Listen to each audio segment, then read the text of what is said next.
నేను ఎప్పుడు కూడా ఏదో ఒక విధంగా ఈ ప్రాంతాన్ని అభివృద్ధి చేయాలని ఆలోచిస్తున్నాను. నేనే ఆ రోజు ఫౌండేషన్ వేశాను కడప స్టీల్ ప్లాంట్ కి. నేను ఫౌండేషన్ వేస్తే మళ్ళీ వీళ్ళు వచ్చి దాన్ని కొట్టేసి నేనేదో పొడస్తానని మళ్ళా వచ్చి ఇంకో ఫౌండేషన్ వేశాడు. ఇవన్నీ కూడా మీరు ఒకసారి చూస్తే ఇలాంటి లేనిపోని చేసి అసలు ప్రాజెక్ట్ లేకుండా చేసే పరిస్థితి తీసుకొచ్చారు. మొన్ననే నేను వచ్చినప్పటి నుంచి మాట్లాడుతున్నా, గట్టిగా మాట్లాడా. ఈ రోజు మీకు హామీ ఇస్తున్నా, కడప మహానాడులో ప్రతినిధుల మహాసభలో మీ అందరికీ హామీ ఇస్తున్నా, 10 రోజుల్లో కడప స్టీల్ ప్లాంట్ పని ప్రారంభమవుతుందని అనౌన్స్ చేస్తున్నా. ఫేజ్ 1 4,500 కోట్లు. భగవంతుడు కరుణిస్తే ఫేజ్ 2 కూడా ఇంకొక 4,500 కోట్లు.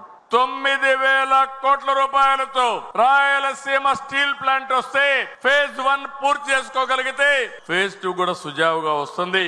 మొన్నే జిందాల్తో మాట్లాడా. నేను ఒకటే చెప్పాను, ఇంకా ఏమాత్రం కూడా డిలే కాకుండా జూన్ 12వ తారీఖుకి ఈ ప్రభుత్వం వచ్చి 1 సంవత్సరం అవుతుంది.